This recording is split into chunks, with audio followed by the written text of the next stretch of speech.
Welcome to Suman TV. నేను మీ ఉదయ్. కట్టమంచులోని శ్రీ విశ్వ Saibaba charitable trust Saibaba మందిరంలో ఈ రోజు ప్రత్యేక పూజలు నిర్వహించి ఆలయ ట్రస్ట్ చైర్పర్సన్ సికే లావణ్య బాబు గారిచే సత్యనారాయణ వ్రతము మరియు ప్రత్యేక పూజాది కార్యక్రమాలు జరిగాయి.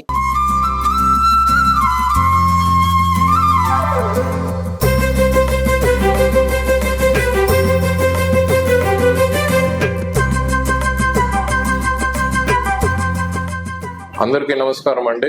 ఈరోజు గురు పౌర్ణమి సందర్భంగా చాలా ఆనందంగా ఉంది. ఎందుకంటే ఉదయం నుంచి భజన కార్యక్రమాలు ఇక్కడ ఎల్బిఐ సాయి కృప అపార్ట్మెంట్ కట్టమంచి ఇక్కడ సాయిబాబా గుడి నందు ఉదయం నుంచి మంచి అలంకరణతో స్వామివారు అలాగే భక్తులు అందరూ రావడం జరిగింది. ఇక్కడ కొంచెం ఈరోజు స్పెషల్ గా ఉండేకి ఇక్కడ ఉండే భక్తులందరూ కలిసి 108 డిఫరెంట్ వెరైటీస్ తో ప్రసాదం 108 రకాల ప్రసాదంతో పాటు భజన బృందము వాళ్ళు స్వచ్ఛందంగా వచ్చి ఇక్కడ పాల్గొనడం జరిగింది. అలాగే ఈ రోజు 300 మందికి అన్నదానం చేయడం జరుగుతా ఉంది మధ్యాహ్నము.